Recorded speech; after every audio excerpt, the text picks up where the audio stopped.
dei a ordem para gravar a gravação. Estamos gravando. Dei a ordem para iniciar a gravação. Então vamos lá, gente. Dúvidas? Dúvidas? Não? Ok. Então, vamos voltar para tentar retomar do ponto que nós paramos na última aula. Estávamos aqui nas notas de aula, página 2.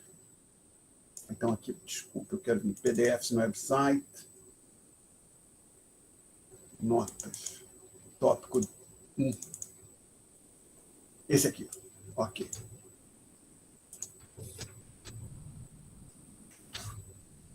Desculpe, gente, só um minuto. Realmente, vai ter gente. Eu vou ter que abaixar isso aqui um pouquinho, desculpe. Ok, travou ali. Abri aqui. Desculpe. Senão é impossível, eu não consigo realmente ler direito a tela. Fica muito difícil. Senão a luminosidade é muito forte. Desculpe por isso.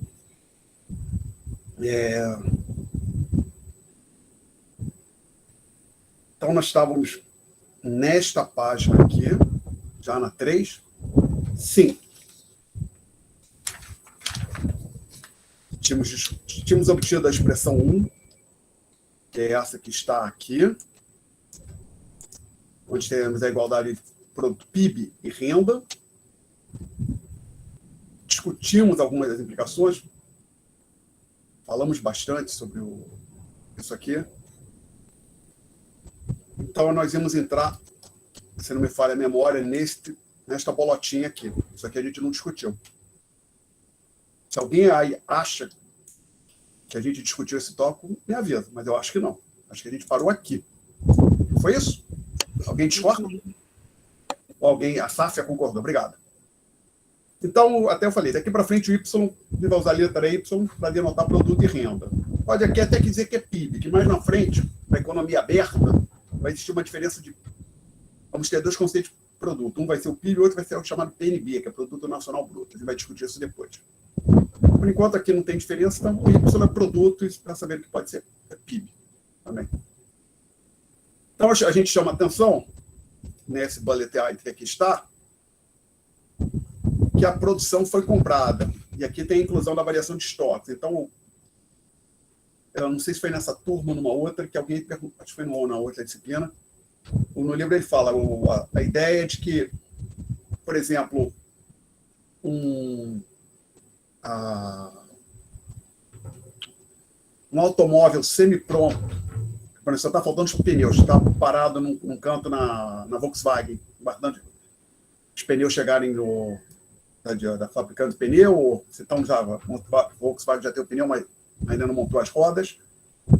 Aí chega no dia 31 de dezembro, aí vai apurar o PIB. A hipótese é que aquele automóvel semi-acabado foi comprado pela própria Volkswagen, uma hipótese simplificadora. Ela compra dela mesma e no ano que, quando ela terminar de montar o automóvel, ela revende. Então, a gente passa da expressão 1 para a expressão 2. Vamos lá. A expressão 1 era esta aqui.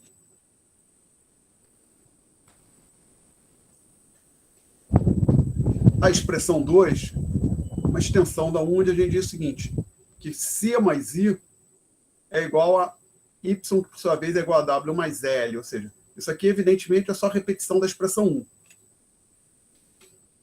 Então, a segunda igualdade, essa que eu marquei.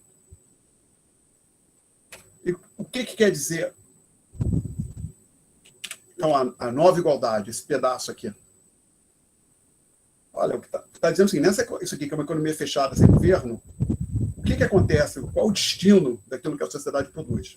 Dois possíveis destinos. Ou é consumido pelas famílias, consumido assim, por exemplo, falando, sanduíche, Coca-Cola, tá? As pessoas consomem aquilo, ou aquilo que é produzido é utilizado para acumular capital físico, por exemplo, uma nova rodovia, novo prédio, também para a manutenção do capital físico, então pintura de um prédio que já existia, que foi necessário, ele foi pintado novamente, a gente produziu aquele trabalho, não só trabalho, parece que falando só da mão de obra, não. Todo aquilo que foi feito para o bem ou serviço, a pintar novamente o prédio, faz parte do investimento da sociedade, em ampliar ou manter o seu estoque de capital. Então, e dentro do investimento tem um outro ponto que é chamado crescimento, ou variação, não necessariamente crescimento, mas é a variação do estoque de produtos acabados ou semi-acabados. Então, você olha, por exemplo, o que tinha na prateleira dos supermercados no começo do ano, vê o que tem na prateleira dos supermercados no fim do ano, olha para a variação disso, essa variação ela entra no investimento. Então, o investimento... Desculpa, consumo. Aquilo que nós, como a palavra diz, aquilo que a sociedade, os indivíduos consomem. Investimento. Ampliação do estoque de capital, ou seja, novas rodovias, novas fábricas, novas máquinas, novas ferramentas. Manutenção do estoque de capital já existente, pintura de um prédio,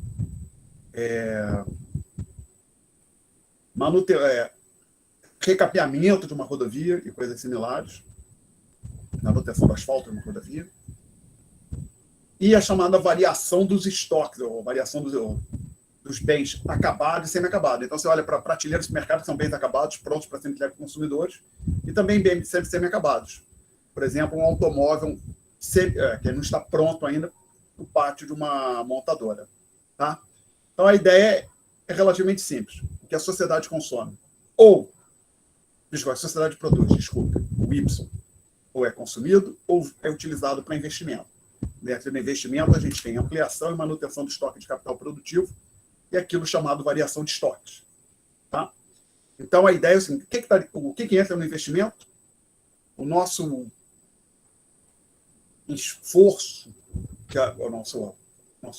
os recursos que a gente aloca para ampliar ou manter nosso estoque, a capacidade de produzir, nosso estoque de bens, ou seja, para ampliar ou manter a nossa capacidade de produzir outros bens que nós usamos, rodovias, prédios, maquinários para produzir bens e serviços,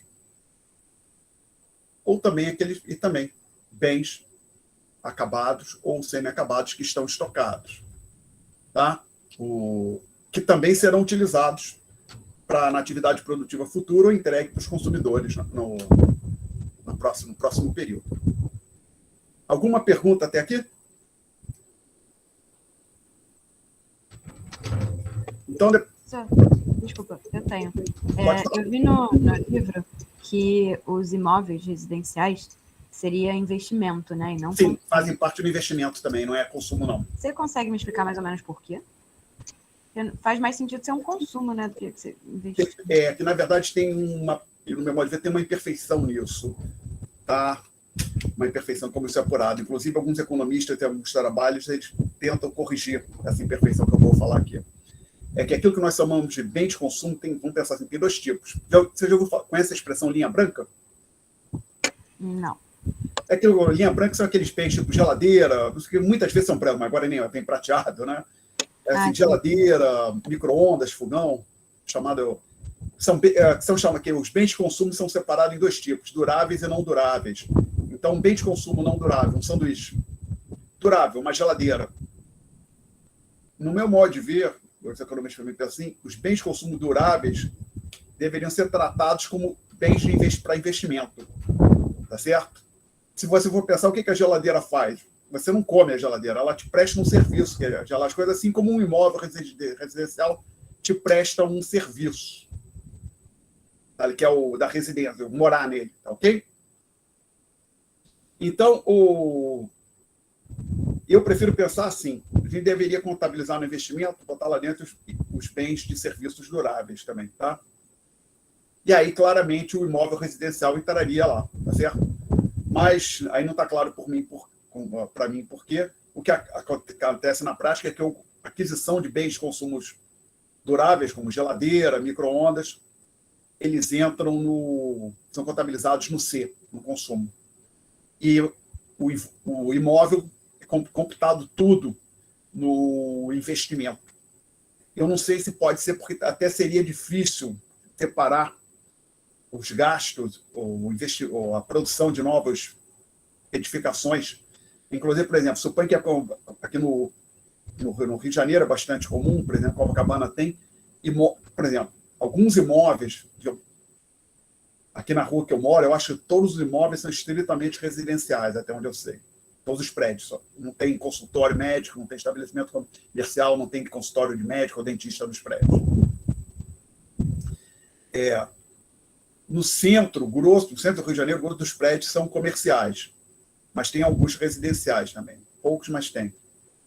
E Copacabana tem muito prédio misto, onde que é parte das unidades, dos apartamentos. Tem gente morando e outra parte opera consultório médico, consultório dentário, e assim vai. Então, não sei se é porque seria difícil separar, mas o fato é que acabou que a convenção, e é o que segue até hoje, investimento, imóveis, construção de imóvel, tudo isso entra no investimento, tá legal? No meu modo de ver, deveria ter colocado também no investimento o gasto com consumo de bens duráveis, aquisição de bens duráveis, inclusive alguns economistas, alguns trabalhos que eles fazem, eles tentam fazer essa correção. Tiram o que é bem durável do consumo e computa como investimento para fazer, aí, quando eles fazem algumas análises. Tá? Eu te respondi isso, Safia? Ficou mais claro. Obrigado. Nada. Aí tem uma pergunta do Lucas. Deixa eu ver. A depreciação do imóvel não interfere se é considerado investimento? Aí, veja bem, a depreciação do imóvel é como a depreciação de uma rodovia, a depreciação de uma máquina, como um torno mecânico. Essencialmente conceitualmente a mesma coisa. Agora, obviamente, para lidar com a depreciação do imóvel, é um tipo de, na prática, pintura, manutenção dos encanamentos, instalação elétrica, e outro com uma rodovia, outra coisa. Mas, essencialmente, a mesma coisa. Tá? Talvez, já entendi, agora acho que agora entendi. Basicamente, que como o imóvel deprecia, seja ele residencial ou não, é por isso que você está com investimento. Mas, por exemplo, a chamada linha branca deprecia também, né? Você pode fazer manutenção, às vezes você tem que fazer manutenção na geladeira, na televisão e coisas desse tipo, tá? Mas, por si mesmo, acho que assim, o motivo para o imóvel residencial ser considerado investimento é que ele também está sujeito à depreciação. Se está sujeito à depreciação, talvez você deva tratar como investimento. Mas aí outras coisas entrariam ali também. Tá? Mais perguntas, gente? Bom, então, a gente falou aqui do item dessa equação 2. Depois da chamada para a equação, depois de apresentar a equação 2, eu digo quem é o C, quem é o I, despesa com bens, a gente já falou, essa despesa com bens de capital, variação de estoques. Assim sendo, a igualdade de 2, a gente tem a igualdade entre despesa, que é o lado esquerdo, as pessoas gastam, compram bens de consumo, compram bens de investimento, as empresas compram. Despesa, produto e renda. Tá? Então, despesa, produto e renda são iguais. Aí isso aqui eu tinha falado, acho que se não exatamente assim, já vai aparecer. Despesa com bens de capital corresponde ao gasto com bens que serão utilizados para produzir novos bens e serviços no futuro. Tá? Perguntas? Não? Então vamos passar para essa boleta aqui, para essa bolota aqui. Aí eu digo que as famílias podem destinar renda para consumo ou poupança. Então vamos lá. A gente tem essa expressão 2 aqui, e aqui está a renda das famílias, das pessoas. E aí é dito, alguém se opõe que eu pague o quadro? Então vamos lá, o que a gente tem aqui? A expressão 2, tem a 1 e a 2, vamos colocar já a 2, que a 2 já incorpora 1, né? Então as pessoas, elas podem fazer o que com a sua renda? Famílias. Elas podem utilizar para consumo ou poupança. Então, a gente tem... Desculpa, aqui tem um erro. A expressão 2, isso aqui era para ser a expressão 2. E, senhores, sempre que tiver um erro, me avisem. Hein? Aqui era para ser I. O S vai aparecer depois.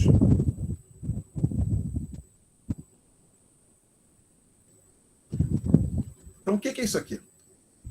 Renda total das famílias pode ser utilizada para consumo, gastos de consumo, ou poupança. Pessoas, eu tenho 100, vou consumir 80, 20 eu vou poupar para consumir ano que vem, ou daqui mais à frente, no momento futuro. Tá? Não há outro destino.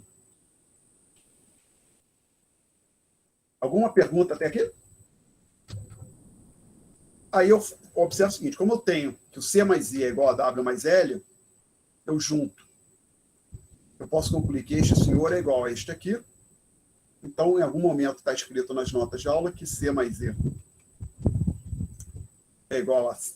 Horroroso, caligrafia, desculpa. Vou fazer um pouco melhor. C mais I é igual a C mais S. Cancela o C com C. E a gente tira aqui a expressão 3 que eu vou colocar aqui. Investimento igual a poupança. Então, isso está dizendo o seguinte, para a sociedade como um todo, não é para mim, Alexandre, ou para nenhum de vocês, supõe que a gente junte os alunos e o professor dessa disciplina e olha o consumo, o investimento, o nosso consumo, o nosso investimento, a igualdade não vai se verificar. Isso é para a sociedade como um todo. Tá? Você tem a igualdade entre investimento e poupança. Mas é a mesma coisa. Não, vamos deixar claro. Isso eu investi, por exemplo, fiz investimento em ação ou num fundo de renda fixa. Esse e a palavra investimento aqui para nesta disciplina são nesse sentido de contas nacionais. Gasto com novas rodovias, novos prédios, manutenção de rodovia, manutenção de prédio, também incluído lá dentro. Não é uma parcela relativamente pequena, mas vamos lembrar que existe isso lá dentro, variação de estoque. Tá? Então, o investimento da sociedade, como um todo, é igual a toda a poupança total da sociedade. Mas, peraí, o que eu posso tratar? Vamos deixar claro. Quando eu boto dinheiro num fundo de renda fixa, eu estou poupando. Mas quando alguém pega dinheiro emprestado num banco, essa pessoa tem poupança negativa. Tá certo?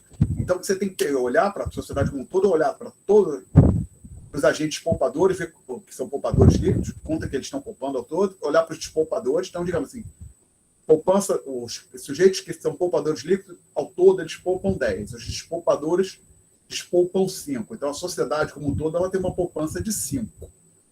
Até esse número 5 apareceu 2 vezes, não é uma boa ideia.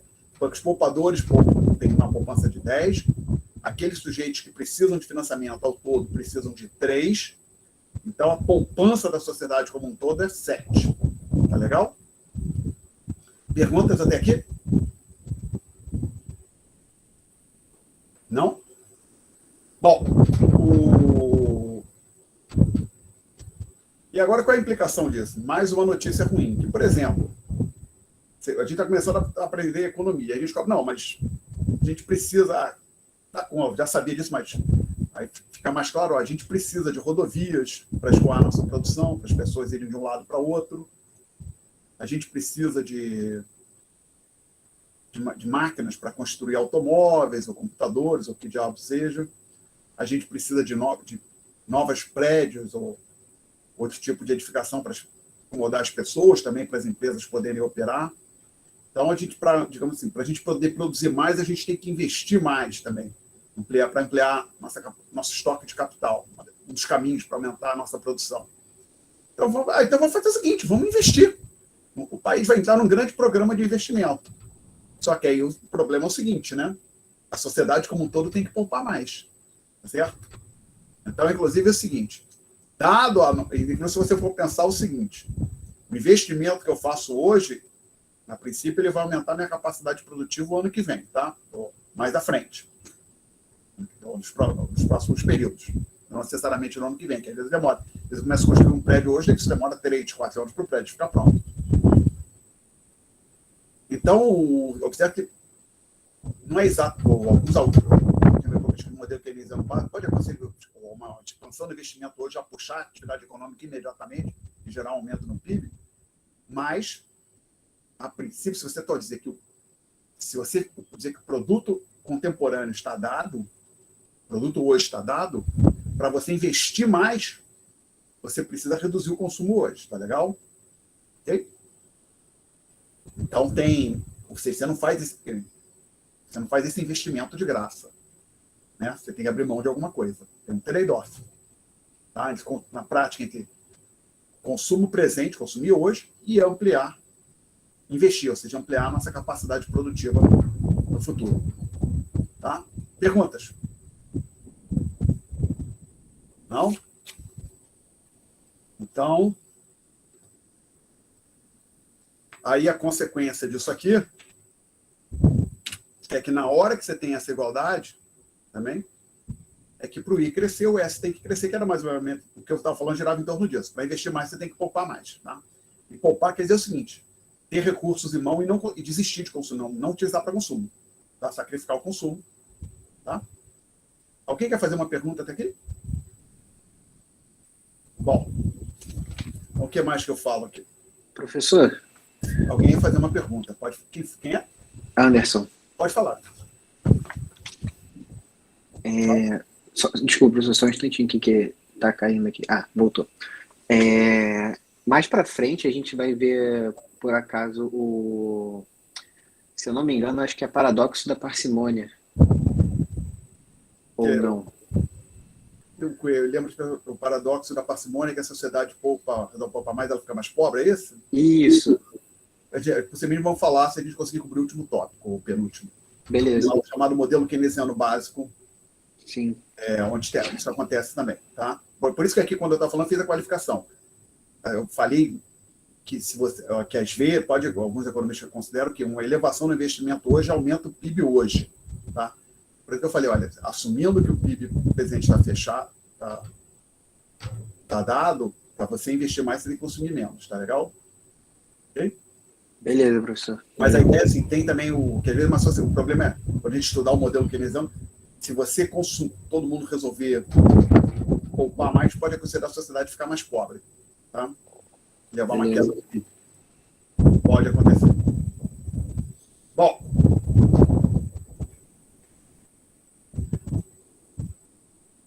Então, eu junto essas equações que a gente discutiu aqui na expressão 4.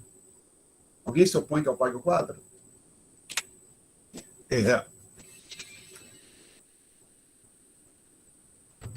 Não, professor, pode pagar. Tá, obrigado.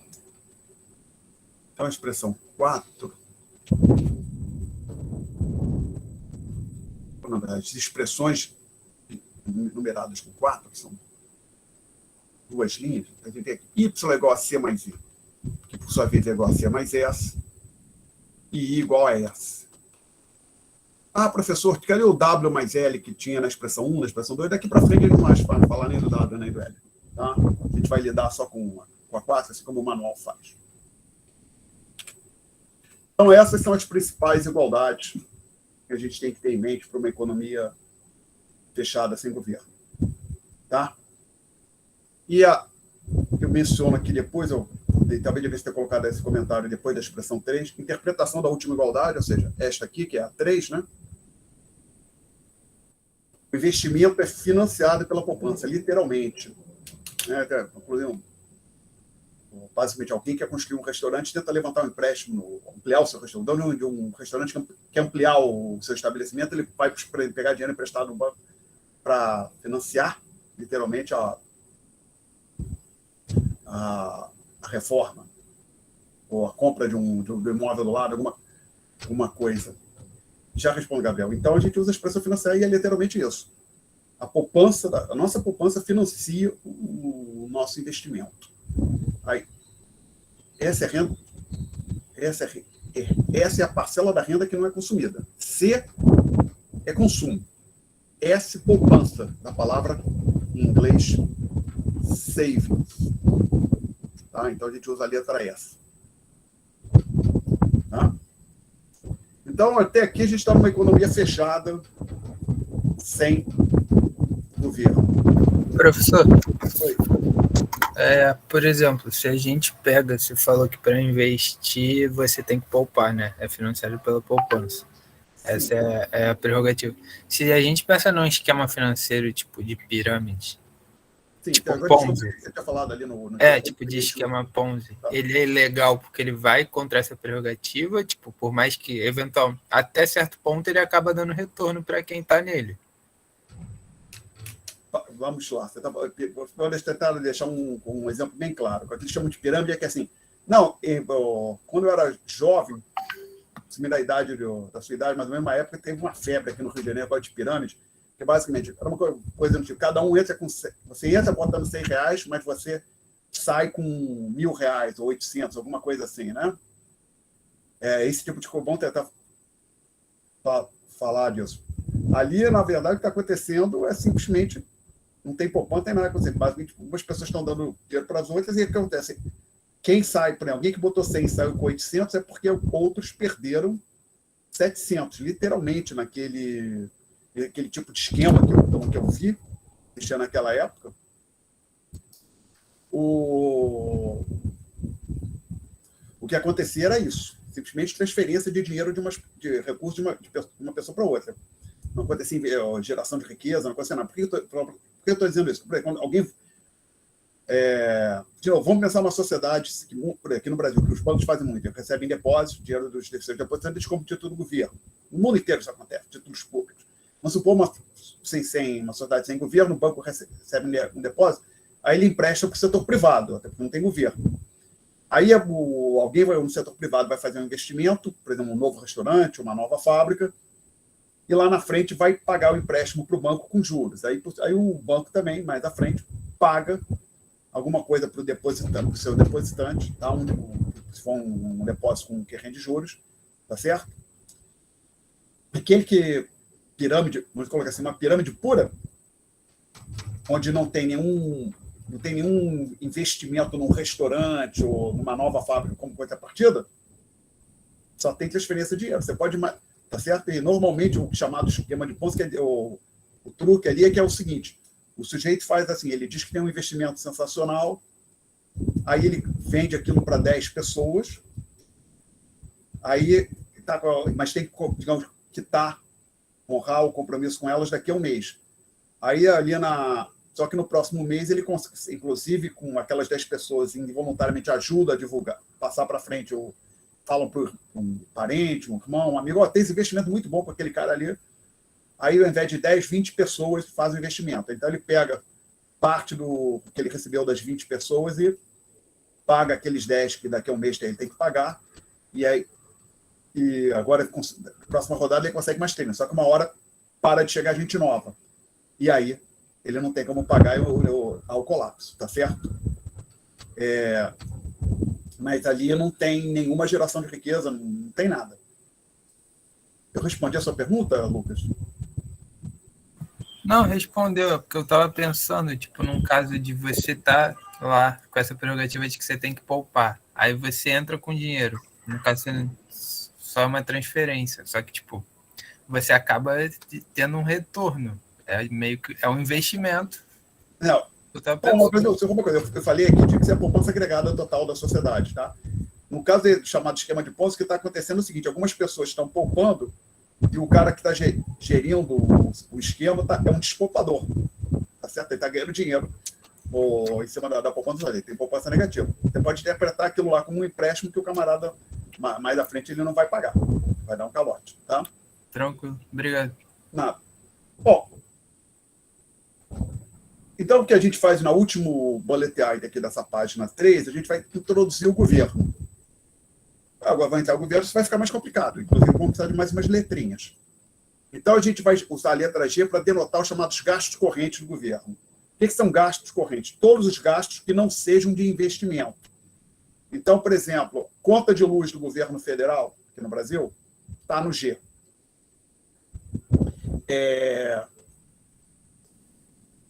O governo federal comprou papel para as impressoras de uma das suas unidades, por exemplo, da UFRJ, está no G.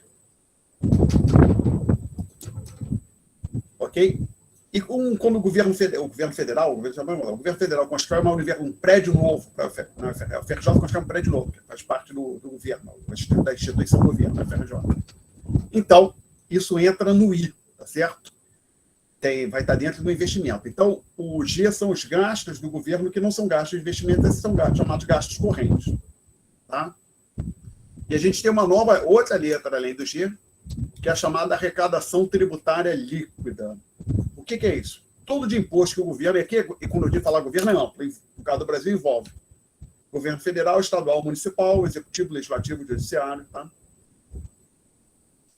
A arrecadação tributária líquida é o seguinte: tudo que o governo arrecada, impostos, multas, seja lá o que for, contribuições, menos transferências. O que são transferências? São pagamentos que o governo efetua sem uma contrapartida de serviço. Então, por exemplo, quando o governo compra papel para utilizar nas impressoras, digamos, do Congresso Nacional, para o pessoal usar para imprimir alguma coisa no Congresso Nacional, papel A4, que eu estou falando, tem uma contrapartida. O governo paga pelo papel e recebe o papel. Mas, por exemplo, aposentadoria não. Aposentadoria é uma transferência.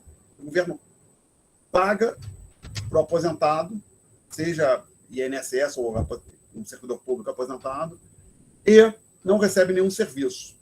Então, por exemplo, quando alguém, inclusive o salário do funcionário público, ele entra no G. Então, enquanto eu estiver aqui no FRJ, lecionando, trabalhando, o que o governo me pagar faz parte do G. Quando eu sair, me aposentar, e o governo me pagar uma aposentadoria, aí vai virar, aquele gasto vai virar transferência, porque não tem mais a contrapartida do serviço ou do meu trabalho, tá certo? Então, o T, essencialmente, a arrecadação tributária líquida de quê? Toda a arrecadação tributária menos as transferências, que são os pagamentos que o governo faz sem contrapartida de serviço. O que estão lá dentro, então? Aposentadorias, Bolsa Família ou programa similar, seguro-desemprego. Tá legal? Perguntas? Você pode interpretar assim, esse T seria a carga tributária efetiva. Tem um bando de impostos que a sociedade paga, mas o governo devolve parte, assim, como toma de volta isso aqui. Ok? Perguntas? Também, desculpa, subsídios, por exemplo, subsídio é quando o governo assume parte das despesas, subsídio para a conta de luz. Então, assim, para pessoas carentes, a conta de luz é 100, o indivíduo paga 50, o governo paga 50, e tem um subsídio ali. O subsídio a gente subtrai também da arrecadação tributária para chegar na arrecadação tributária líquida. Perguntas? Professor, esse B ao lado da poupança... Professor, desculpa, esse que vai ser... Perdão, desculpa, vamos por ordem. Tinha um rapaz, depois eu já te ouço, Letícia, desculpa, um rapaz tinha falado antes. Quem foi? Eu, João Felipe. Pode falar. Esse P ao lado do S de poupança aí, ele está significando o quê, professor? Significa privado, já eu vou falar, tá legal? Beleza. Aí eu interrompi a Letícia, desculpa, fala, Letícia. Não, professor, acho que está chegando com atraso. Também realmente já tinha desligado o microfone. Mas essa aposentadoria, seguro-desemprego, Bolsa Família e subsídios seria o quê? Desculpa, é que falhou a internet aqui na hora que você falou. O que acontece ali é o seguinte: a gente tem um bando de impostos que o governo arrecada, imposto de renda, IOF, imposto sobre operações financeiras, no caso dos governos estaduais, ICMS, municipal, ISS, aí tem imposto sobre transação com imóveis, apura tudo, tá legal? Aí disso tudo que você apurou, que é tudo que o governo arrecadou de imposto, multa, contribuições sociais, apura tudo, subtrai disso pagamentos que o governo efetua sem receber nada em troca. Por exemplo, quando ele compra papel, não é o caso, porque ele pagou pelo papel. Mas quando o governo, por exemplo, Bolsa Família, ele está entregando dinheiro para os beneficiários e não recebe em contrapartida de um serviço ou bem. Aposentadoria, mesma coisa. Seguro-desemprego, mesma coisa. Tá legal? Então, essa arrecadação tributária ali, que é basicamente todos os impostos, levando em conta que o governo devolve alguma coisa para a sociedade. Tá certo? Ok? Você pode interpretar de maneira simplificada. É o que entra líquido de dinheiro no governo. Ele cobra imposto, mas também paga seguro-desemprego, Bolsa Família, aposentadoria. Então, é basicamente, o governo arrecadou 100 de imposto, nessas transferências ele gastou 40, o T é 60. Ok? Ok, obrigada. Ok? Bom, Então, o que eu digo assim, a gente tem agora que generalizar a expressão 4 para esse contexto. Então, vamos colocar aqui a 4.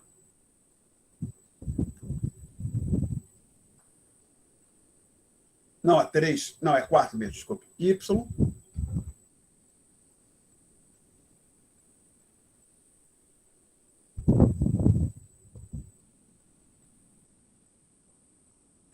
Aí, vamos lá. Eu vou colocar aqui. Essa expressão aqui, em vermelho. Eu ia colocar vermelho, desculpa. Primeira delas, né? Primeira linha da 4. Vou colocar aqui um asteriscozinho. O que seria a generalização dela agora que o governo apareceu?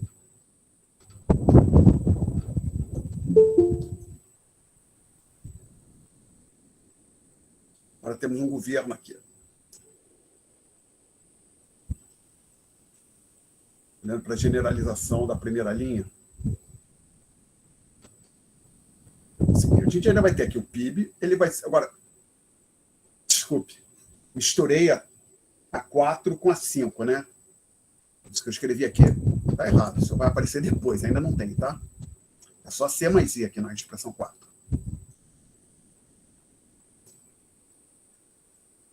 O que pode acontecer com a nossa produção?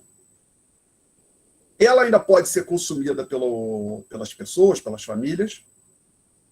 Então, a gente continua utilizando a letra C. Pode ser utilizada para investimento. Tá? Aí, dentro do investimento... Agora, o investimento tem o investimento do... Você pode até fazer aqui colocar um retângulozinho.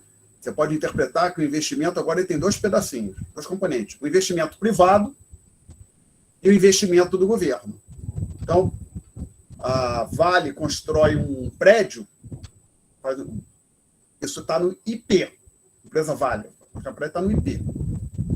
O governo do estado do Ceará constrói um novo prédio para a sua Secretaria de Saúde, isso está no IG, investimento governamental.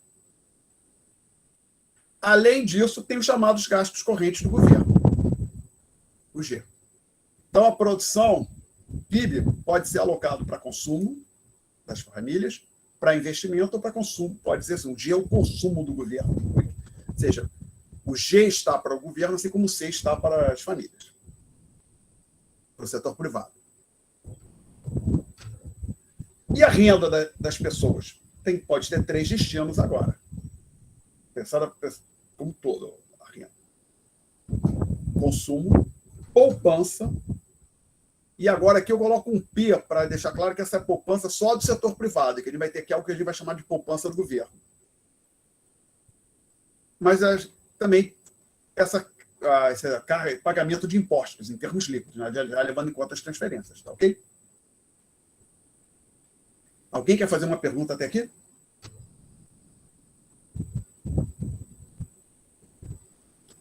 Bom, então agora observe o seguinte. Você trabalha com essa expressão aqui, você corta o C com o C e resolve para o I, você vai concluir que I é igual a SP mais T menos G. Eu vou colocar isso aqui entre parênteses.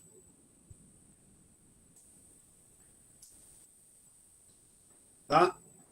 Então, a gente está dizendo o seguinte, o investimento total da sociedade é igual à poupança do setor privado, mais alguma coisa ali que está entre parênteses. Isso aqui não é à toa, porque tem um bom motivo, eu vou dizer que é a poupança do governo. Porque a ideia ainda é essa. Desculpa, a ideia ainda é aquela que a gente tinha no final da discussão anterior de economia feijão governo. O nosso investimento tem que ser financiado por poupança. E de onde é que vem? E quais são as fontes agora? A poupança de um grupo de agentes, do setor privado, e também o governo pode poupar ou até despoupar. Então, esse ESG é a contribuição do governo para o financiamento do investimento da sociedade. Tá legal? se o T for igual ao X, aí até for pensar, o que está acontecendo? T, tudo que o governo arrecadou de imposto já líquido das transferências. Suponha que T é igual a 100.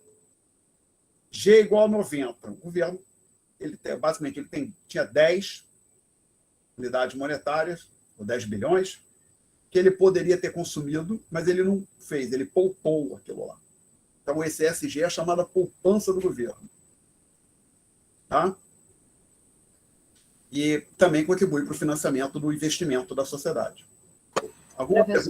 Alguém vai fazer uma pergunta. Saf, fala. Os gastos, no caso, não incluem, ou seja, só incluem o que o governo gasta em troca de algum serviço ou alguma coisa do tipo, né? Isso é a qualificação gasto corrente. Certo? Os gastos de investimento num prédio novo do governo são incluídos aqui. Tá certo? Então, aqui dentro. Então, você pode dizer assim, o IP mais o IG, ou seja, investimento privado mais investimento do governo, que é o investimento da toda a sociedade, é igual ao SP mais T menos G, que é o SG, que é a poupança do governo. Tá legal? Então, lembrando, G é o gasto corrente do governo. Os gastos em auxílios, bolsas, essas coisas, já estaria incluído no... Está subtraído da arrecadação tributária. Então, entre aspas, embutidos ou subtraem da arrecadação tributária. Eles são apurados dentro do T de estatuto. Obrigada. Legal? Mais perguntas? Bom, alguém se opõe que eu apague o quadro? Então, o equivalente à expressão 4, que era ou par de expressões em 4, que era para a economia fechada com o governo, é a 5, onde a gente tem que Y é igual a C mais I mais G, e por sua vez é igual a C mais S, B mais D. E a outra condição, I igual a poupança privada mais T menos G, tá? Que é a chamada poupança do governo. Ou seja, o termo T menos G é a poupança do governo. Perguntas? Aí, virando para a próxima página, acho que já tem aqui as coisas. Então, senão tudo parte do que a gente discutiu. T menos G é a poupança do governo. Em alguns momentos, vamos usar o S subscrito G para denotar o T menos G. Como eu já falei, a variável I engloba o investimento do governo, então I é a soma de investimento privado e investimento governamental. Também cheguei a falar, o salário dos funcionários públicos estão incluídos no G. Em vários outros textos, a poupança privada é denotada só por S. Eu até prefiro usar apenas S, mas o livro usa SP. Então, eu segui a anotação do livro. Tá legal? E a interpretação da última igualdade, ou seja, essa que está aqui. Tentei fazer com o mouse. Ficou difícil, tem que usar a caneta. A interpretação dessa igualdade aqui, ela está dizendo que o investimento é financiado pela poupança privada e pela poupança do governo. Perguntas? Bom, então agora a gente vai fazer o título aqui, abrindo a economia. Vamos levar em conta o setor externo. Para uma economia aberta, como é o caso da economia brasileira, que transaciona com o resto do mundo, há pelo menos dois conceitos relevantes de produto. PNB, Produto Nacional Bruto, e PIB, Produto Interno Bruto. Então, agora, lembra, eu estava há pouco estava falando, a Y agora é produto e renda. Então, daqui para frente, a gente vai usar o Y para o PIB. Tá? Para falar o produto Y, estamos falando do PIB. Vamos falar pouco do PNB aqui. Provavelmente só nesse tópico, depois vamos esquecer. Então, como a gente já falou, existe a igualdade entre renda e produto. Então, a gente pode definir assim como tem dois conceitos de produto, dois conceitos de renda. Um que seria renda nacional bruta, que seria igual ao PNB, e algo que eu vou chamar aqui, para fim da nossa discussão, renda interna bruta, que seria igual ao PIB. Tá? Mas essa terminologia, renda nacional bruta e renda interna bruta, o IBGE, até onde eu sei, não usa. Tá? E, na verdade, o PNB, Produto Nacional Líquido, essa terminologia caiu em desuso também. Tá? Mas é importante que a gente entenda a diferença. Então, vamos tentar entender a diferença de PNB para PIB. O conceito de PIB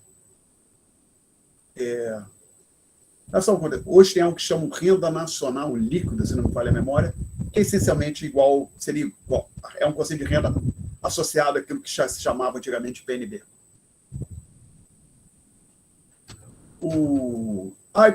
Mas como que isso mudou? Basicamente, tem uma tentativa de padronização disso levada a cabo pela ONU.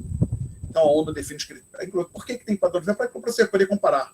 Se cada país apurasse a sua atividade econômica de um jeito, seria impossível, muito difícil fazer comparações internacionais.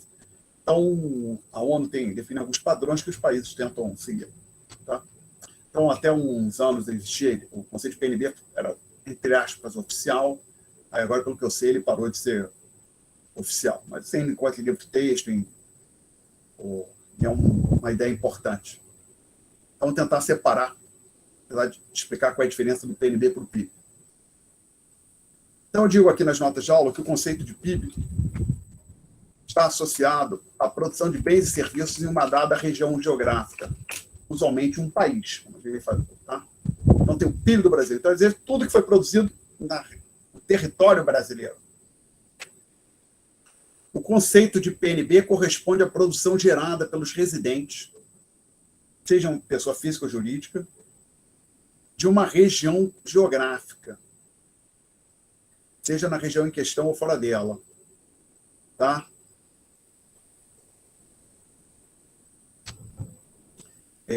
Tentar dar aqui um exemplo. Tem esse aqui nas notas de aula, mas eu prefiro um outro. Então, depois já a gente discute esse aqui, depois que eu dei o outro, acho que o outro me parece um pouco mais didático, mas é bem longo. Suponha que, assim, que numa cidade da fronteira do Brasil com a Argentina, acontece uma seguinte situação. Todo dia, alguém que mora um argentino cruza a fronteira e vem trabalhar no Brasil. E vamos deixar esse exemplo bem simples. Suponha que ele é pago em espécie, recebe o pagamento dele no fim da tarde, aí ele volta para a casa dele na Argentina. Assim, é uma cidade só, mas a fronteira passa bem no meio. Ele nasceu na Argentina, é cidadão argentino, vota nas eleições argentinas, mas ele atravessa a fronteira, ou atravessa a rua, como se fosse assim, e trabalha numa loja, num estabelecimento comercial, numa fábrica no Brasil, e recebe seu pagamento no fim do dia. Aí ele cruza a fronteira e volta para casa. E supõe que a gente quer agora coloca a seguinte pergunta. E supõe que essa é a única pessoa, o trabalho, eu vou colocar assim, o trabalho desse argentino é o único recurso produtivo que está na situação. Não tem brasileiro trabalhando no exterior, não tem maquinário brasileiro operando no exterior, não tem maquinário estrangeiro operando no Brasil, nada do tipo. Aí a gente coloca a seguinte pergunta. O que foi produzido no Brasil, dentro do Brasil? A contribuição daquele argentino para a produção dentro do Brasil, ela faz parte do PIB. Então, você pensa assim, você apura tudo que foi produzido no Brasil, levando em conta, inclusive, a contribuição do argentino, daquele argentino, e você apurou o PIB. Aí, agora, você coloca uma nova pergunta. Dado que a gente já está com o PIB na mão, o que efetivamente foi produzido por brasileiros ou por fatores de produção de propriedade de brasileiro? Nessa situação hipotética que eu descrevi, você pensa assim, qual é a contribuição do argentino para o PIB brasileiro? Ou seja, se você tirasse o argentino para trabalhar aqui, ninguém o substituísse, o que aconteceria com o PIB brasileiro? Como é que a gente faz essa conta? A melhor aproximação que a gente pode fazer é simplesmente dizer que a contribuição dele é exatamente igual ao próprio salário dele, tá certo? Tem até uns motivos teóricos para assumir que a contribuição é o próprio salário. A gente não vai discutir aqui, mas o salário seria igual, em termos reais, ao produto marginal do trabalho, então é exatamente a contribuição do sujeito. Mas então, assim, vamos usar como aproximação, tomando esses fundamentos teóricos que a gente não vai discutir aqui, que a contribuição do argentino para o PIB brasileiro é justamente o salário que ele recebe. Então, você tem que pegar aquele PIB que você apurou. Digamos que o PIB é 1.000. O salário do argentino é 1 ao longo do ano. Você tem que subtrair do 1.000, você subtrai uma unidade, você tem 999. Então, nesse exemplo simples que eu estou dando aqui, o PIB brasileiro é 1.000, o PNB é 999. Tá certo? Alguém quer fazer uma pergunta sobre esse exemplo simples? Professor, Fala, Maria. por exemplo, o salário dele vai ser gasto no país de origem. Então, de Pode certa forma, isso não impacta o PIB brasileiro, não? Ele ganha o salário aqui, mas ele não gasta aqui. Não, você poderia colocar a seguinte situação. Dizer que ele recebe salário, ele gasta um pedaço desse salário para comprar uma refeição na hora do almoço aqui no Brasil, o resto ele leva para casa. Mas, assim, o ponto central, que a pergunta que está sendo colocada é qual é a contribuição do argentino para o PIB brasileiro? Se ele comprou produtos produzidos no Brasil, produtos produzidos na Argentina ou produtos produzidos na China é outra questão. Tá certo? O que eu estou indo, no certo sentido, mas assim, inclusive, se ele decidir comprar tudo no Brasil ou tudo na Argentina, ou meio a meio, isso tem impacto, vai acabar impactando a produção, no frigir dos ovos. Aquele é pequenininho, né? O impacto seria muito pequeno, mas o fato é que teria impacto sobre nos mercados, né? As curvas de oferta e demanda. Mas a gente está preocupado aqui com a seguinte questão: qual é a contribuição do argentino para o PIB brasileiro? A gente só está apurando o PIB. A gente não está olhando como é que as decisões ou os comportamentos dos agentes impactam a determinação do PIB. Tá? Estamos olhando uma coisa mais simples. O cômputo, a apuração do PIB. Tá legal? Eu respondi, Maria Eugênia? Acho que sim, né? Você disse que colocou no chat. Tá ok. Bom, então, nesse exemplo simples que eu falei, o PIB brasileiro é 1.000, o argentino recebe ao longo do ano salário 1, e então o PNB brasileiro é 999. O PNB brasileiro é 999, que eu falei, não tem mais nenhum recurso produtivo na mesma situação que esse argentino. Agora, então, vamos olhar aqui o exemplo que eu coloquei nas notas de aula. Um norte-americano residente em Miami, então, um cidadão dos Estados Unidos que mora em Miami, ele é proprietário de um imóvel no Rio de Janeiro. E esse imóvel está alugado para um residente do Brasil. Então, um brasileiro alugou o imóvel que é propriedade do americano. Esse aluguel deveria ser contabilizado no PNB dos Estados Unidos. Então, você pegaria o PIB dos Estados Unidos, somaria o valor do aluguel ao PIB dos Estados Unidos para apurar no processo de apuração do PNB dos Estados Unidos. No PIB dos Estados Unidos, o aluguel é irrelevante. O PIB já estaria. O PIB dos Estados Unidos é o que é produzido dentro da região geográfica dos Estados Unidos. E no caso do Brasil, que é essa ponta aqui, você deveria pegar o PIB brasileiro, no processo de apuração do PNB, você subtrairia aqueles aluguéis. Tá legal? Agora, uma das coisas é que não é simples, nada ali de PIB, mas tem um complicador aqui que eu observo o seguinte: a chance que as instituições como o IBGE ou o Banco Central e os equivalentes no resto do mundo têm para pegar essa massa de pagamentos feitos para estrangeiro, renda de estrangeiro gerada num país, então, renda gerada no Brasil que foi apropriada para os estrangeiros é quando o estrangeiro transfere aquilo para o exterior. O dinheiro sai do Brasil e vai para o exterior. Estou dizendo aqui, então, aqui é o seguinte: suponha que, por exemplo, esse exemplo aqui, o norte-americano tem uma conta no Brasil e o aluguel é depositado naquela conta corrente que ele tem aqui no Brasil. Possivelmente, talvez não se desse em conta, e digamos, uma vez a cada 5 anos que ele faz a transferência.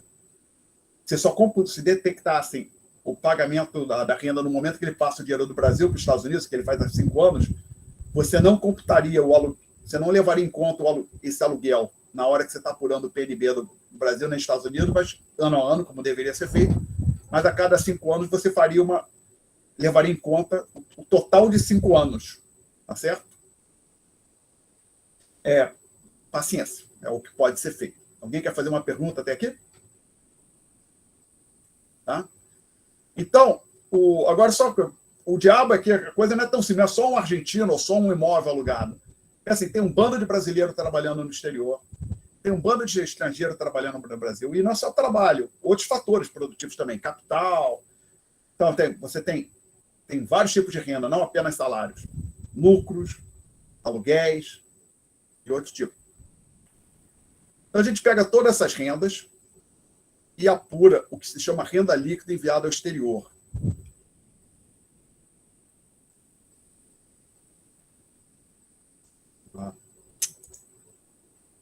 Era um pouco mais, vou botar aqui 200. Assim está dando para ver? Esse tamanho tá bom? 200? Está dando para ver relativamente bem a tela? Sim, Dá tá. sim, professor. Tá, obrigado. Então, quem é esse RLE? Pensa aqui o seguinte, gente. Tem um bando. Então, que diabo é esse RLE? Mais uma vez, o L é de líquido. Esse líquido toda hora aparece aqui, né? Líquido ou bruto. Tem o produto interno bruto, depois tem a arrecadação tributária líquida, né? Esse conceito aparece aqui toda hora. Você tira os impostos, tira a depreciação, não. Agora é outra coisa que vai ser tirada. Basicamente seria o seguinte: tem a renda que os brasileiros mandam para o exterior. Então a gente chama só isso aqui, ó. Renda enviada. Esse RE, que não tem nas notas de aula. Quer dizer, renda enviada para o exterior. Você tira da renda enviada para o exterior a renda recebida do exterior. Então você chama isso de renda líquida enviada ao exterior. Por quê? Porque o conceito é o seguinte: o PNB, eu estou falando do Brasil, é igual ao PIB. Então, o PNB do Brasil é igual ao PIB brasileiro, mais a renda que os brasileiros recebem no exterior, menos a renda que os brasileiros enviam para o exterior. Por sua vez, isso aqui, observa que é igual a PIB menos renda enviada ao exterior, menos renda recebida do exterior. E esse termo que está entre parênteses é aquilo que os economistas chamam de renda líquida enviada ao exterior. Então, você tem o PIB, que tem uma estrutura aqui, ó, o PIB menos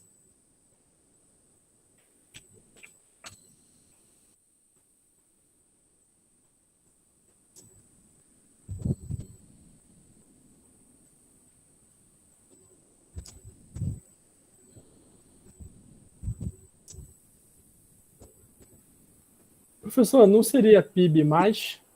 Não. Menos. Tá certo? Lembra, o PNB é o que foi produzido no... Desculpe.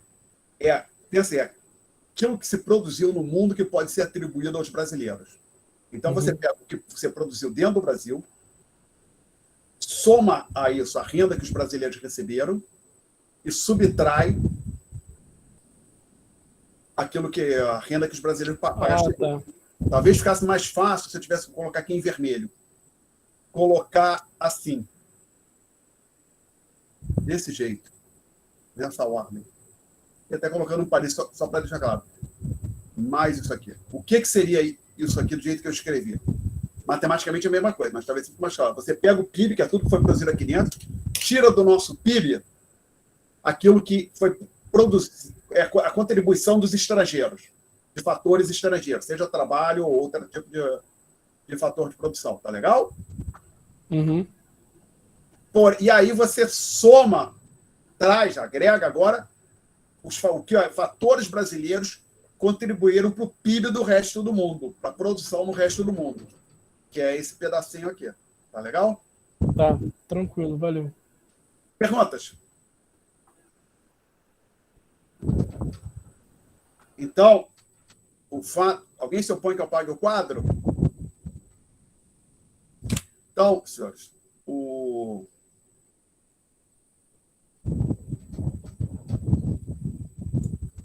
a expressão 6 das notas de aula, ela relaciona o PIB com o PNB. E a renda líquida enviada ao exterior.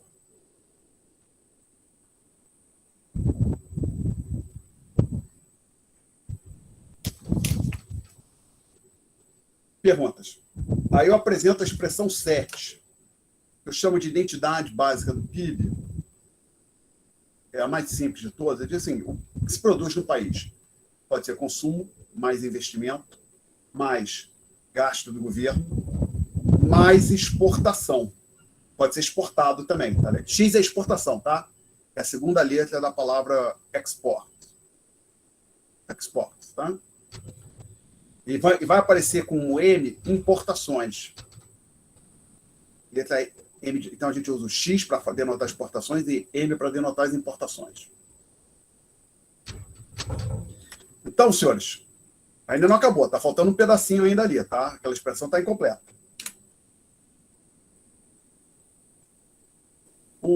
Então você pensa, não, o que a gente produz pode ser utilizado no consumo, pode ser usado para investimento, gasto do governo e exportação. Mas tem um detalhe. Parte daquilo que a gente está consumindo pode estar sendo comprado lá fora, tá certo? Como os senhores concordam? Pode estar sendo importado. Então, você pode interpretar assim, que dentro do consumo, você pode dizer o seguinte, o consumo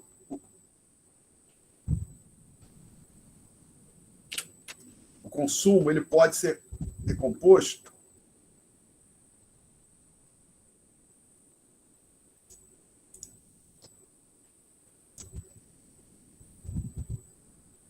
em consumo de bens produzidos domesticamente, mais consumos de bens importados. Tá? Estou usando M maiúsculo, talvez aqui eu devesse usar um D maiúsculo. D aqui dá para dizer doméstico. A produção doméstica.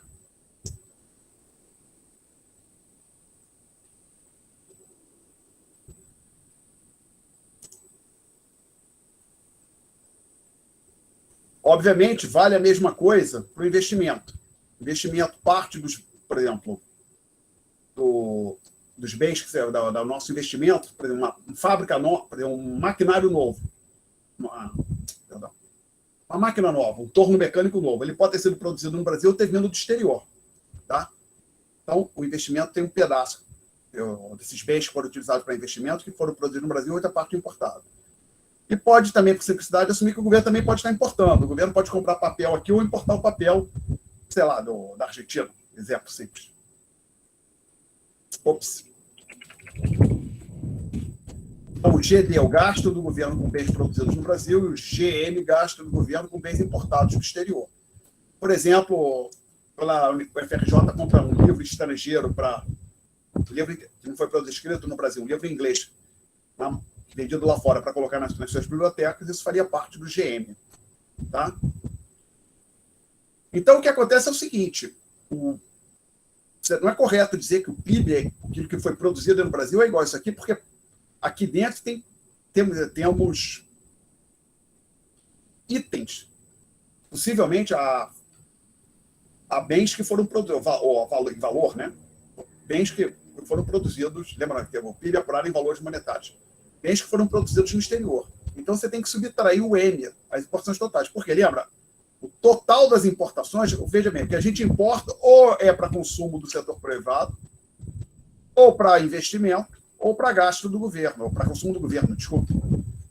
Então, na hora que você subtrai o N aqui, é como se eu estivesse pegando do N o pedacinho CN subtraindo do C, pegando do M esse pedaço IN subtraindo do I, e pegando do N o GN subtraindo do G, tá certo? Então, o PIB tem que ser igual, aquilo que é produzido no Brasil tem que ser igual a essa expressão que aqui está. O lado esquerdo, Y, lembra, Y é PIB, é igual a C mais I mais G mais X menos M. Tá? Perguntas? Aí, não me lembro se o livro fala, mas eu menciono aqui, o pedaço C mais, isso já olhando para as notas de aula, o C mais I mais G é chamado de absorção doméstica, ou seja, aquilo que nós consumimos internamente. O X é parte da nossa produção que foi para o exterior. E o que veio do lado de fora, que a gente consumiu internamente, é o M. Tá legal?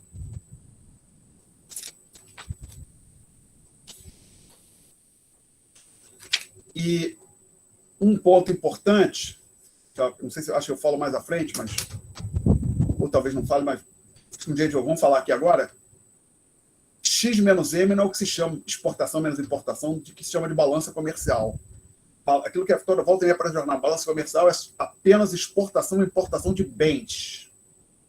Balança comercial, exportação e importações de bens. X menos M aqui inclui bens e serviços. Tá legal?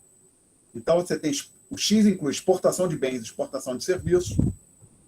O M inclui importação de bens e importação de serviços. Tá? Perguntas? Aí eu menciono, então, aqui no começo da página seguinte das notas de aula, que o livro X, chama o X-M de EL, exportações líquidas. Tá? Por que exportação líquida? Exportação líquida de importação. Exportações menos importações. A gente chama de exportações líquidas. Tá? Aí eu jogo aqui no quadro a expressão 8, que for nas notas de aula. Alguém se opõe que eu apague aqui? Então, a expressão 8, que veja bem, o PIB gerou uma renda. Aí, dessa renda que o PIB gerou, uma parte os estrangeiros remeteram para o exterior, mas também nós temos uma renda adicional, que é aquela renda que os brasileiros receberam do exterior. Né? Isso é justamente o quê? O próprio PNB. Lembrem? Vamos lá. O PNB é igual ao PIB menos a renda enviada para o exterior mais a renda recebida do exterior. Tá certo? Então, isso aqui é a renda gerada dentro do nosso território. A gente tira da renda gerada no nosso território a renda que foi transferida para os estrangeiros. E aí temos agora a renda que os brasileiros recebem lá de fora. Então, isso é a renda que está disponível para a nossa sociedade como um todo, para os brasileiros, né? Setor privado e governo, ok? Então, o que pode acontecer com essa renda, que é igual ao PNB? Pode ser utilizada para consumo ou poupança do setor privado, ou para pagamento de impostos em termos líquidos para o governo. Tá? Então, o PNB ele é igual ao consumo, mais poupança privada, mais carga tributária líquida. Perguntas?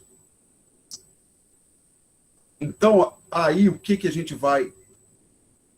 Aí eu tiro a expressão 10 nas notas de aula.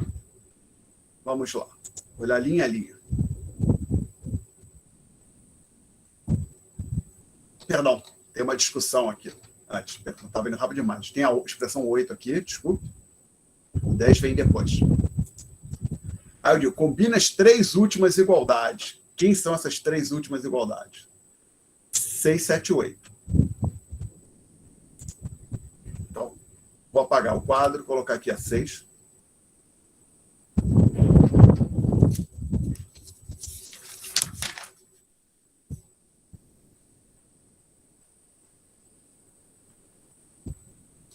Lembra, Y é PIB, então não escrevi PIB, coloquei só a letra Y, propriamente dito, só a letra Y, desculpe. 7, estou escrevendo, 7 está no final da página 4, Y igual a C mais D mais G. Mais X menos M, desculpe, agora é uma economia aberta. E o 8 é a igualdade PNB, C mais SP mais T. Aí eu digo, olha, é possível combinar essas 3 expressões para chegar na que eu vou chamar de expressão 9. Vamos lá, como é que isso vai acontecer? Basicamente, eu pego o Y, subtraindo o RLE, então eu tenho o quê? Tudo isso aqui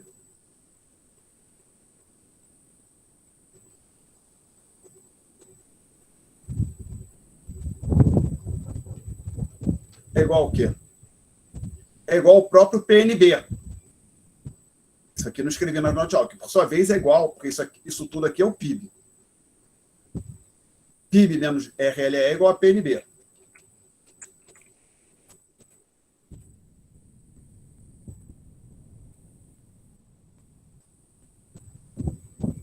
Menos, não, que por sua vez vai ser igual a C mais SP mais T. Então, o que acontece? Eu pego isso tudo que está aqui à esquerda, igualo a isso aqui, porque tem 2 igualdades aqui no meio, e cancelo o consumo com consumo. Então, eu fico aqui com a seguinte expressão, que não tem nas notas de aula. É um passo intermediário que eu não coloquei nas notas de aula. I mais G mais X menos M menos RLEE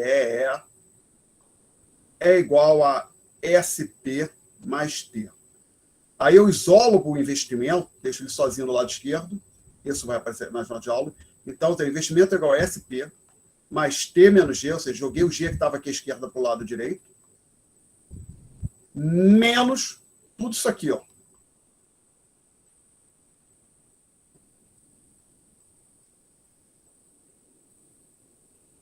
E essa expressão recebe o número 9. Tá?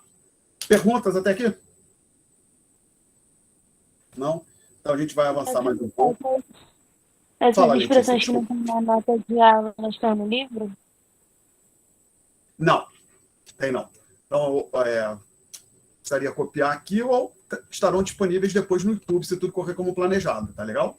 Que, inclusive, essa sessão aqui das notas de aula, que começa na página 2 com o título, a gente começou a discutir na aula passada, a igualdade entre renda, produção e despesa, não tem no livro. Tá? Bom, Obrigada. aí... Professor. Tá, fala, acho que era o Thierry que ia fazer uma pergunta. Fala, Thierry. No primeiro ponto dessa página 5, você colocou que x menos m é igual a EL, é isso? Isso, o livro, ao invés de usar a expressão x menos m, ele usa EL, exportações líquidas. Então, aquilo que o livro chama de EL é isso aqui, ó. Tá legal? Tá ok, obrigado. Bom,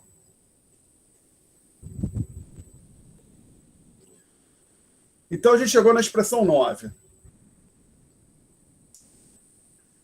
Então, de novo, olhando aqui, ó, o SP é a poupança privada.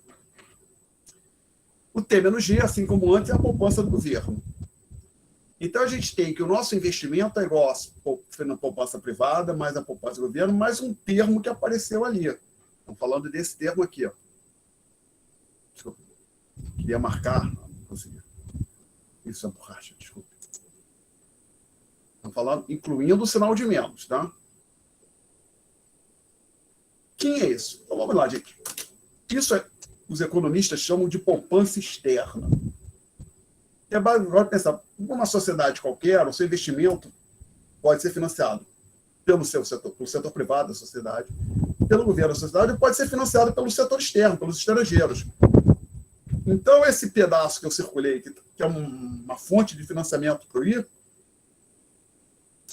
os economistas chamam de poupança externa. A poupança externa é a contribuição dos estrangeiros, falando do Brasil, para o investimento, financiamento do nosso investimento.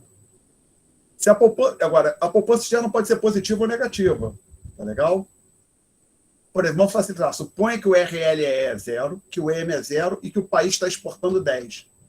Então, essa poupança externa, tudo aquilo que está circulado, seria menos 10. Ela pode ser negativa. Então, vamos lá. Quando a poupança externa é positiva, quer dizer que os estrangeiros estão financiando o nosso investimento. Quando a poupança externa é negativa, quer dizer que nós, brasileiros, estamos financiando o investimento do resto do mundo. Isso vale para o Brasil ou para qualquer país que você for olhar. A regra é a mesma, tá? Então, eu digo, depois aqui eu falo, a interpretação da expressão 9 é que o investimento é financiado pela poupança privada, pela poupança do governo e pela poupança externa. Tá? Sendo que aqui, quando eu coloquei aqui EL, eu usei o fato que alguém perguntou que o livro chama isso aqui de...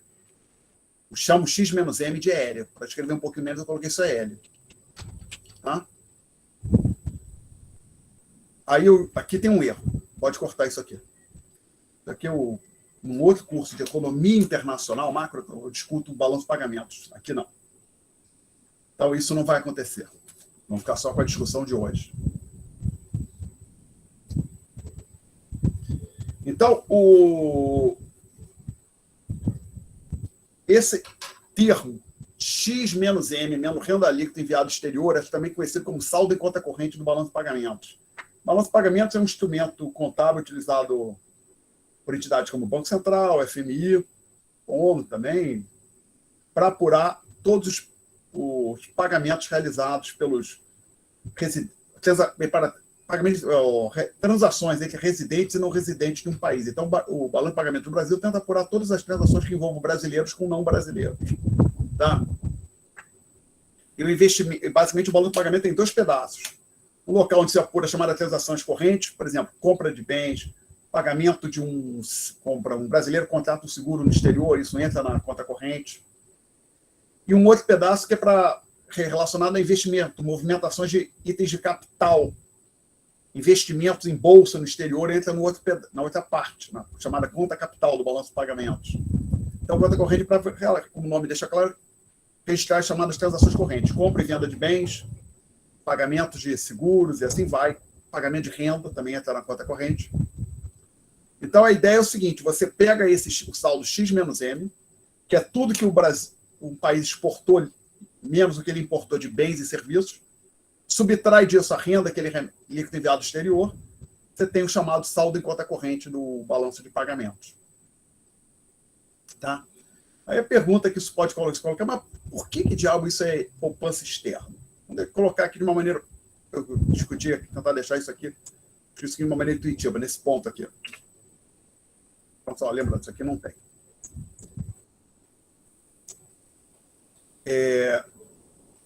Por simplicidade, assuma que a renda líquida enviada ao exterior é 0 e que o nosso saldo de exportação menos importação é nulo. Por exemplo, a gente não exporta nada, mas estamos sempre importando bens. Mas veja bem, se a gente está recebendo bens por cebola do exterior, ele não está mandando alguma coisa para eles em troca? Se a gente admitir que o saldo pode ser negativo, que tem um caminho, né? Basicamente, o que acontece, pode até pensar no caso do Brasil, é fácil de pensar o seguinte, só porque todas as transações internacionais são liquidadas em dólar. A gente não está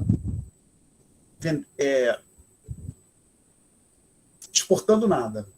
Estamos importando, por exemplo, cebola e pagando em dólar. De onde é que vem esses dólares? Uma possível solução é o Brasil pega dinheiro emprestado no exterior, levanta dinheiro emprestado junto aos bancos, o importador de cebola, por exemplo. Como é que eu consigo esses dólares? Pega dinheiro emprestado no banco estrangeiro e compra e utiliza os dólares que ele pegou emprestado para comprar a cebola e revender aqui no Brasil. Tá? Mas o ponto central da discussão aqui é se o país está importando mais do que ele importa, assumindo que a renda líquida enviada ao exterior é 0, o país precisa se endividar junto ao resto do mundo para financiar esse, literalmente o termo é déficit, esse déficit nas exportações líquidas. Tá certo? Então, a ideia é relativamente simples. Claro, eu botei todos os números aqui, mas você pode pensar, olha, o país exporta 10, importa 20, aí se a renda líquida enviada ao exterior é justamente 10, menos 10, ou seja, ele recebe renda de 10, ficaria tudo zerado, não tem que pegar o país como um todo, não tem que pegar empréstimo nenhum no exterior. Mas, se é o contrário, se isso não acontece, como nos números que eu coloquei aqui, por exemplo, RLE é 0, X0 e M 10, o país como um todo tem que pegar no empréstimo exterior. Aí a pergunta que pode ser o seguinte, não, mas quem é que faz isso? O governo? Não, você pensa o seguinte, na prática o que acontece? No mundo real, brasileiros estão pegando dinheiro emprestado no exterior, brasileiros estão investindo no exterior, assim, o que acontece é que os mercados operam e no frigir dos ovos vai ter um saldo. Brasileiro comprou ativos no exterior, brasileiro pagou dívida no exterior, brasileiro emprestou dinheiro para o estrangeiro, algumas empresas estão pegando dinheiro emprestado no exterior, bancos brasileiros podem estar emprestando para agentes, pessoas de outros países, assim vai, tá certo? Então, assim, quando a gente fala assim, o país precisa pegar dinheiro no exterior para sugerir que o governo vai ter que ir lá fazer, não necessariamente. Tá? O usual é que não. Isso é feito, vamos dizer assim, abre aspas, naturalmente, fecha aspas, pelos mercados. Tá? Perguntas? Bom, então, o resumo, se isso aqui é negativo, o país precisa, estou falando dessa diferença, o país precisa receber financiamento internacional. Justamente no montante da diferença, né, com o sinal invertido. O país precisará receber poupança externa. Então, quando isso aqui é negativo, que o país recebe, é financiado pelos estrangeiros. Tá certo? Por isso que essa diferença aqui é chamada de poupança externa. Tá? E aí o sistema 10, que lista várias dessas equações que a gente discutiu aqui, a primeira expressão que aparece a primeira linha desse conjunto de expressões que recebeu o número, conjunto que recebeu o número 10, é a expressão 7, se não me falha a memória. Não, desculpa, é a expressão 6. A segunda linha é a expressão 7. A terceira linha é a expressão 8 e a última linha é a expressão 9. E elas são, no presente contexto, equivalentes às igualdades básicas 4 e 5. 4, que era para uma economia fechada, sem governo, tá certo? E 5 para uma economia fechada com governo. Agora, o 10 é para a economia aberta com governo. Perguntas? Ok, temos ainda 14 minutos de aula e vamos começar, então, o próximo tópico. Agora estamos de volta para o livro. Tem uma seção lá no livro exatamente com esse título.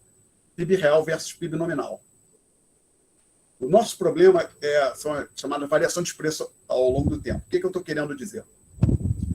Suponha que você quer comparar o PIB do Brasil de 2020 com o PIB do Brasil em 2000.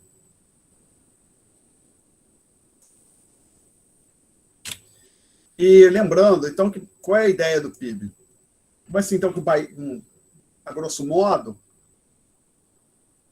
o PIB é um somatório de preço vezes quantidade, onde aqui são quantidades finais, tá? Então tem lá, o país produz, pode dizer assim, de 1 até N, onde N é o número de bens que o país produz. Então você apura o PIB dessa forma, tá certo? Então, uma produção de bens finais. Só que agora está preocupado com datas.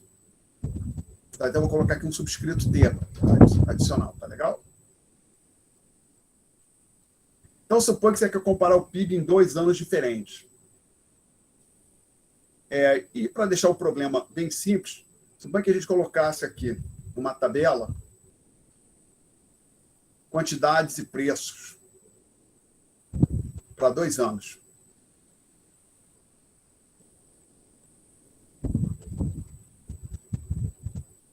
Ano 1 e ano 2. Isso aqui é 1, isso aqui é 5. Isso aqui é 1, isso aqui é 5. E aqui vamos colocar o PIB. Então aqui seria 1 vezes 5, mais 1 vezes 5, 10. Aí vamos supor que essa sociedade não produziu nada mais, continua produzindo a mesma coisa. Então que só tenha 2 bens, tá? Porém, os preços dobraram. Qual é o PIB? Quando a gente for apurar, de acordo com a discussão que a gente teve até agora. Seria 2 vezes 5, mais 2 vezes 5, 20. Então, o PIB foi 10 no ano 1 e 20 no ano 2. Mas, em termos de quantidade produtiva, houve algum crescimento? Não. Você produziu 5 unidades do bem 1 em ambos os anos, 5 unidades do bem 2, tanto no ano 1, tanto como no ano 2. Então, o problema é que, quando a gente vê esse crescimento de 10 para 20 no PIB, ele decorre exclusivamente da variação dos preços. Então, por isso que as notas de aula, a gente começa falando, o problema é a variação dos preços ao longo do tempo. Porque se os preços tivessem permanecido constantes, se o preço tivesse ficado em 1, o preço não tivesse mudado, qual seria o PIB? Seria 10. Aí você ia concluir, o PIB não cresceu, então a produção não cresceu. Tá? Poderia pensar assim. Então, a gente tem que lidar com esse problema decorrente, gerado pela variação que os preços têm ao longo do tempo. Isso todos os países, mesmo países como a Suíça, eles têm uma pequena inflação residual, então os preços tendem a crescer ao longo do tempo. Então, por exemplo, no caso da Suíça, você comparar o PIB de um ano com outro, você pode, grosso modo, com uma aproximação, até ignorar a inflação.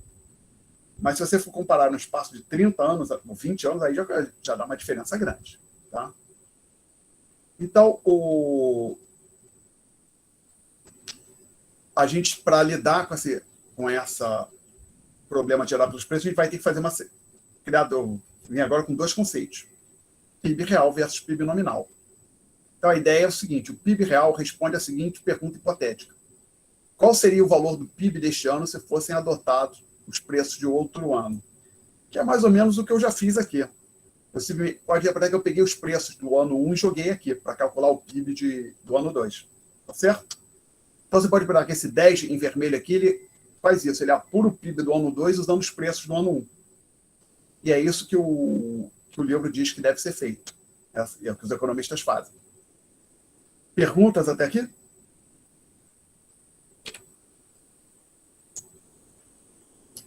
Temos 10 minutos ainda, né? 16h30. Então, a gente discute a tabela 2 na página 192.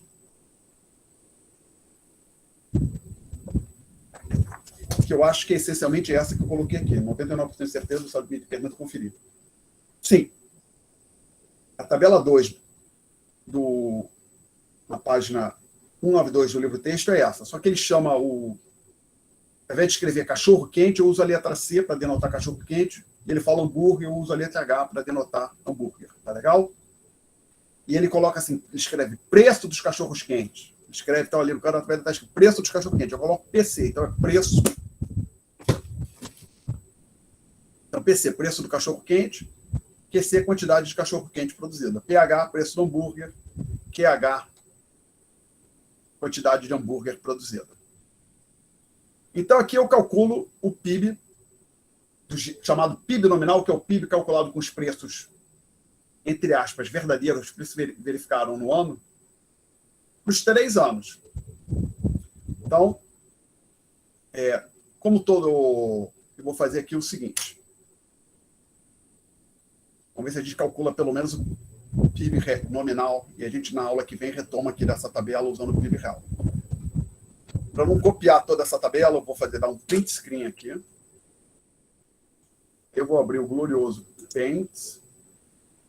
Vou colar tudo aqui. Aí vou tentar vir para cá e tentar colar só a tabela aqui. Aí eu venho aqui, eu colo, editar, colar.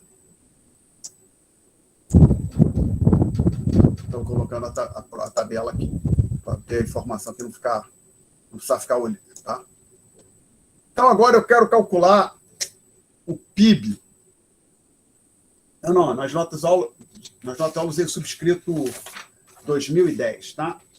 Então, quem é o subscrito 2011? Então, eu quero calcular o Y maiúsculo T, é o PIB que nós tínhamos falado até aqui, e neste momento estamos passando a chamar de PIB nominal. Então, o de 2010, quem é o PIB de 2010? É simplesmente 1 vezes 100, estou pegando isso aqui, ó, mais 2 vezes 50. E então eu concluo que I é igual a 200, não é isso? Que vai ser 100 mais 100. 200, não é isso que está nas notas de aula? Sim, 200. Agora vamos calcular o PIB de 2011. Vou tentar botar outra cor aqui.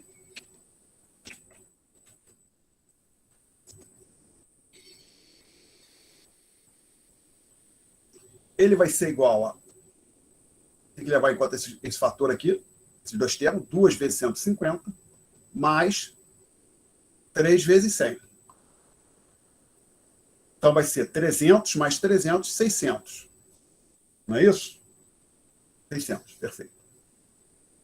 E calcular o do terceiro ano, que é 2012. Eu tenho que levar em conta esses dois fatores aqui, esses 4 números. Preço do cachorro-quente, quantidade de cachorro-quente.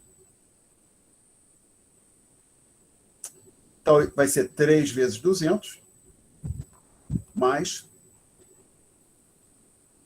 4 vezes 150. 3 vezes 200, 600. 4 vezes 50, 600 também. Então, isso aqui dá 1.200. Tá? 1.200. Tem uma pequena infelicidade, que isso aqui é 100, esse é 100, aqui é 300, aqui é 300, aqui é 600, aqui é 600. Alguém pensa que tem que ter sempre assim.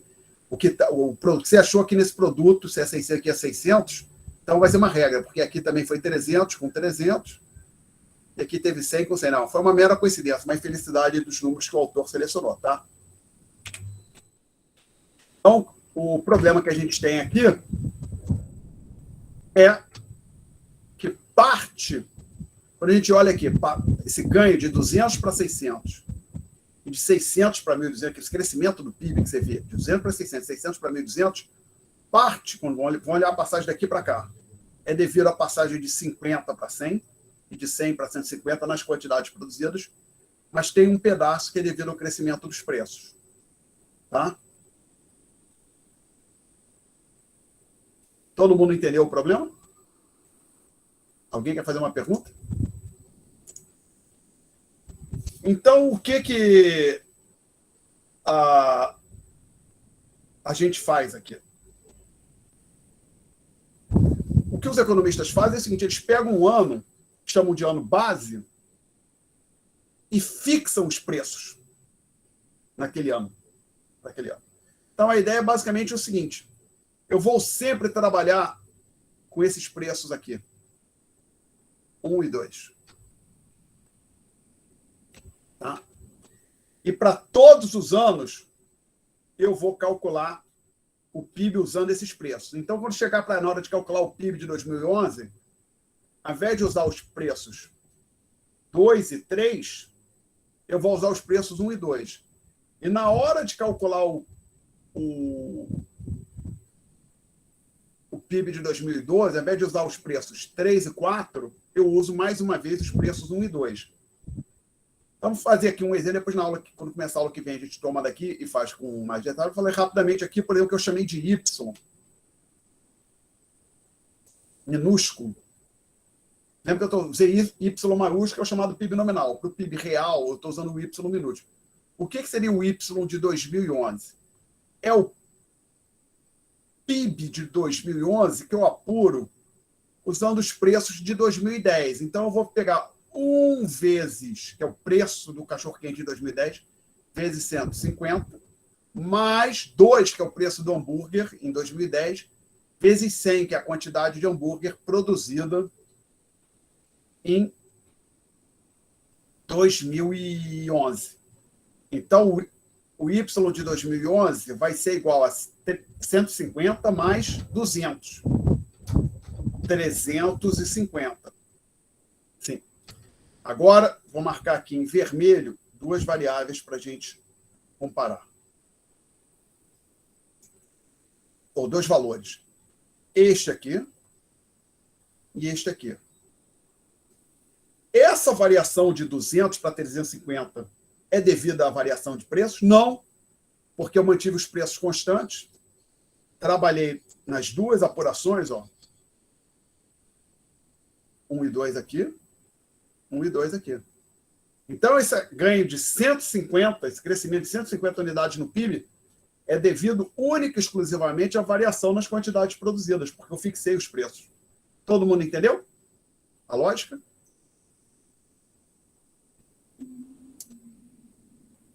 Sim ou não? Sim, sim.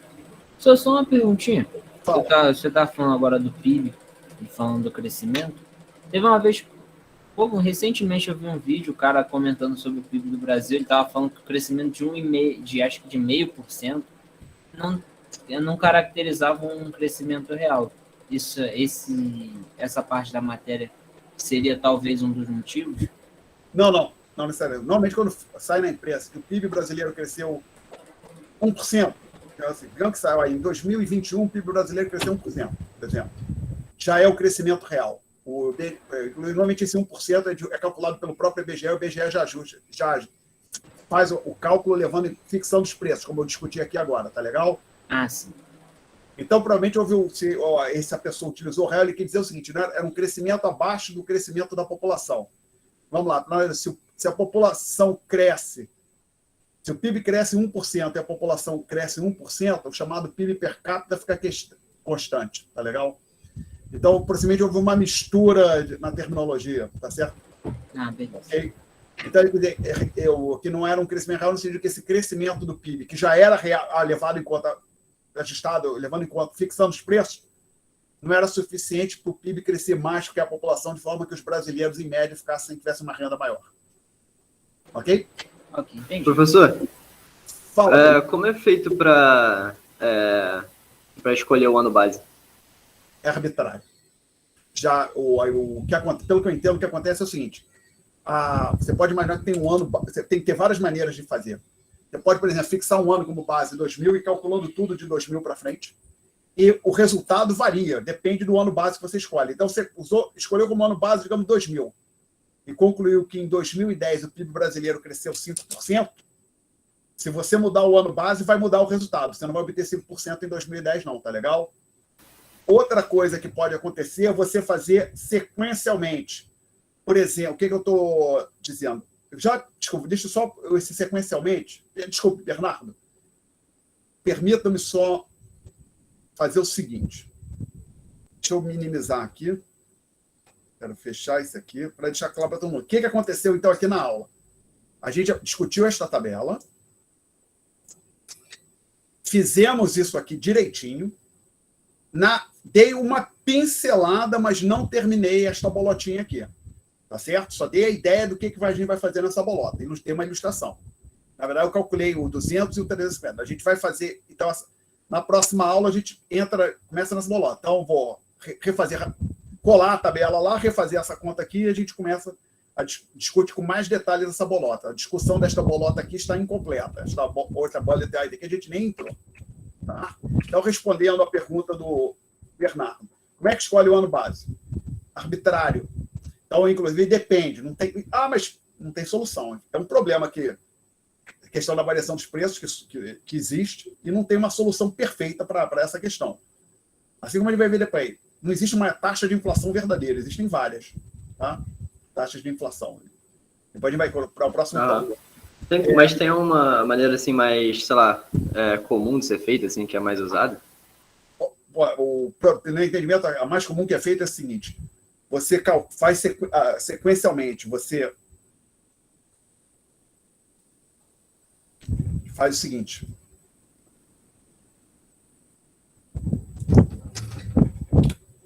Tem assim, pensa que você teria, agora, então, para colocar assim, T, pode pensar assim, a gente vai ter que fazer um esforço aqui matemático, já que você fez a pergunta, mas não é muito complicado, não. Então, você tem aqui T, onde seria, digamos, 2000 ano.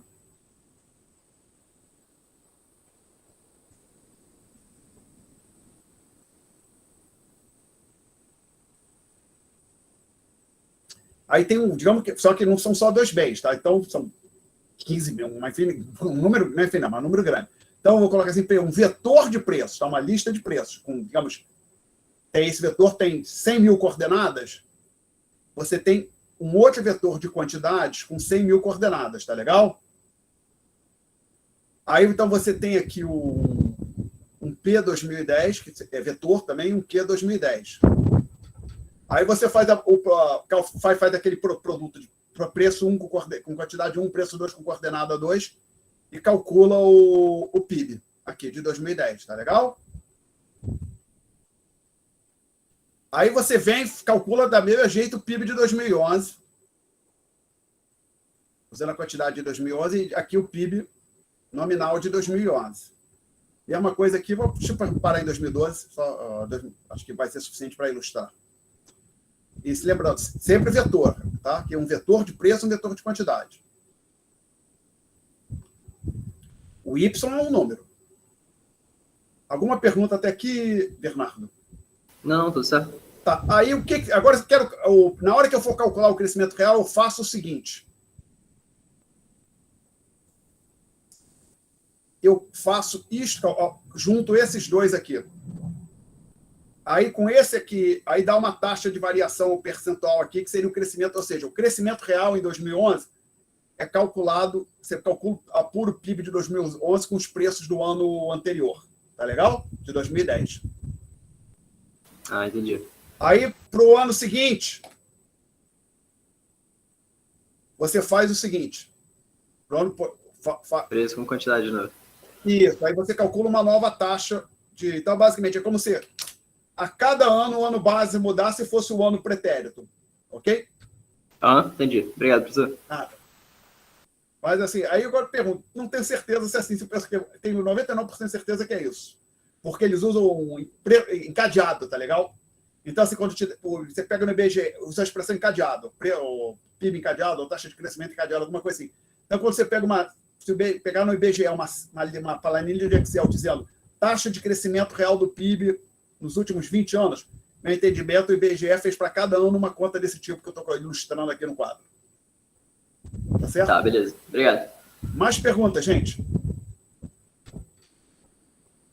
Então, estamos parando por aqui.